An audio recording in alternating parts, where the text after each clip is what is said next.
ناخو من وقتك 5 دقايق، ركز معايا وتبعني حتى لو كنت تقلق. انا اخوك في الاسلام وما نحبلك كان الخير، نخاف عليك من العذاب وحتى من غزرة الغير. الحير كي نشوف بنات بلادي ايش لابسين، تتبرج وتتعوج عيني تشوفوا قلبي حسين، واللي يغيظ اكثر ويطيع الدمعة من الخد تخرج قدام بو اخوها وما يكلم مع حتى حد. ذاك علاش كي تحكي معاها تقولك يا متخلف، انا نلعن الشيطان اللي خلى قلبك بالجهل مغلف.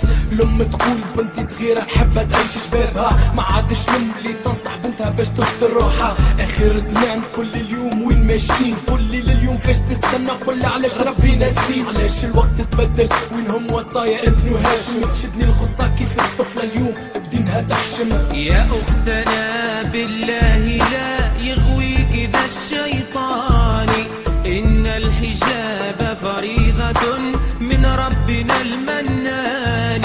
إنا سمعنا أختنا قولا عشاب، قالوا كلاما لا يسر عن الحجاب، قالوا ظلاما حالكا بين الثياب، قالوا خياما علقت فوق الرقاب.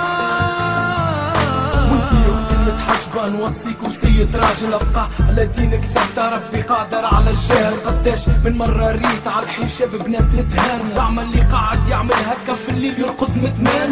مشى زمان وتوا اقعد وشوف العجب، كل حجاب والله موزة كيف وكيفاش ركزها. نشهد باللي حدد في تونس تنصف المرأة، ونشهد زادة باللي من وقتها المرأة ماشية تتعرى. هي حرة مادام مش قدوة للآخرين، خلي يبقى ونسالي يتشرف بيهم ندي الآخرين. ربي يهديهم ربي بقي ستروا عليهم، مانيش لاعبها مصلحة انا جست نفكر فيهم. باللي الدنيا راهي ساعة واللي طاع فيها ربح. اختي نتمنى من قلبي في امتحان الدنيا تنجح، صبر والايمان هو مفتاح الخلود. شد الصحيح في دينك واصبر مهما كثر الطاغوت. نادوا بتحرير الفتاة وألفوا فيه الكتاب، رسموا فريقا للتبرج لا يضيعه الشباب. يا أختنا هذا رواء الحاقدين من الذئاب،